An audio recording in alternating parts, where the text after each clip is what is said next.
За эрэг харилцаанд суралцах энгийн алхмуудыг танилцуулах гэж байгаа. Магадгүй та хэрэг болох юм бол өнөөдрөөс таад маань амьдралдаа хэрэгжүүлээрэй гэсэн зүгтэй. За нэгдүгээр бид хандлага 100% өөрчлөх хэрэгтэй юм байна. Би мундаг, би хамгийн шилдэг, би өстө яаж чардсан яадгийг, би гэдэг юм бол та ганцаард руу явж байгаа нэгэн баг юм. За магадгүй та бигээс бид та хэд маань байгаагүй би өнөөдөр энд байх уу? Та хэдийнхаа хүчээр би ийм амжилттай яваа гэдэг юм бол та яах вэ? Найс нөхдөдтэй, бүрээлэлтэй юм нэ. За тэгэхээр хандлага бид яах вэ? Бигээс бид рүү өөрчлөх шаардлагатай. За хоёрдугаар нэг үг хэлэхээр нэг үгийг хэдэн ч өнцгөр хүн хүлээж авч болдог гинэ. За та энэ хар зураасыг харж байгаа гэж бодож байна те. Нэг үгэнд ийм олон утга агуулгатай байна. За тэгвэл хамгийн чухал нь юу вэ гэхээр зөв үгийг буруугаар хүлээж авбал буруу тийм үү? Буруу үгийг зөвөр хүлээж авбал яадаг вэ? Зөв гэж хүмүүс ярьдаг. Тэгэхээр таны өөрөө тэр үгийг хүлээж авч байгаа гэдэг чинь ямар өнцгөр хүлээж авч байгаа айгүй чухал байдаг. Тэгэхээр бид нар яах нь үгийг хүлээж авах өнцгөө өөрчлөх хэрэгтэй байна. За гуравдугаарт та гэдэг багш нь юу гэж зөвлөх хэрэгтэй вэ гэхээр магадгүй ямар нэгэн мэдлэггүй, мэдрэмжгүй, соёлгүй, боловсролгүй хүний хэлсэн тэр муу муухай үг, муу муухай урсамжаар өөрийгөө битгий уяач, өөрийгөө битгий хүлээч. За тэр өнгөрсөн бүхнийг та хэрэг тэгээд явах юм бол энэ хүн шиг ийм яах нь ачааллыг үүсгэж байна гэсэн. За тэр бүх зүйлийг тухайн орчин нөхцөлд нь, тухайн цаг хугацаанд нь, тухайн хүнтэй хайрчих юм бол та яах нь энэ хүн шиг амар юм тэмдэл явах гэсэн. Тэгэхээр муухай бүхнийг яах нь зүгээр өөрөөсөө гадагшлуулах хэрэгтэй. Бичээд хаях юм уу? Эсвэл хүнтэй ярилцаад өнгөрүүлэх юм уу? Ийм байдлаар өөрөөсөө заавал гадагшлуулах хэрэгтэй. Таны энэ амнаас ямар ч үг гарч болно. Ямар ч үгийг та хэлж болно. Сайхан үг, сайхан харилцаа, эсвэл бүр муухай харилцаа, муухай үг гэж байна.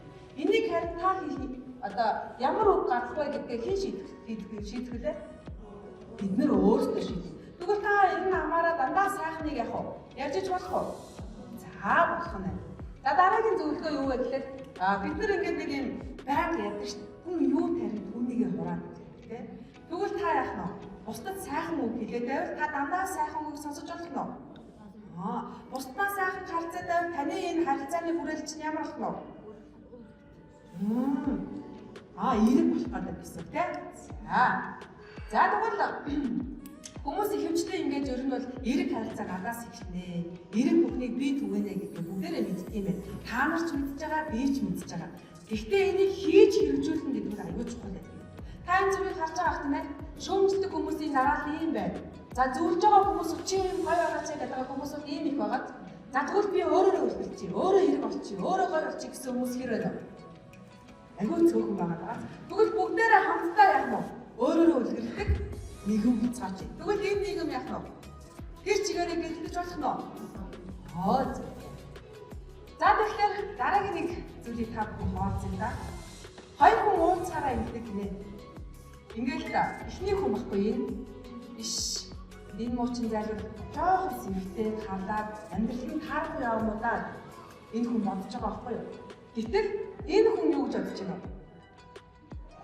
Хөөхий ямар амар өчигээ вэ гэж үзэж байна. Тэгэхээр юу гэсэн үг вэ? Та ингээд бусдыг ингээд өөрөө гоё юм шиг бусдыг чимдэх бусад хүмүүс ч гэсэндээ яг тийм байх гэдэг байгаа. Тэгэхээр аль болох битгийг яах вэ? Бусдыг яах вэ? Бусдынуудаар хүнийг харж үзснээр сурах хэрэгтэй байна. Тэгэх юм бол харилцаа чинь нэрийг олох гэсэн юм. За дараагийн зүйл нь.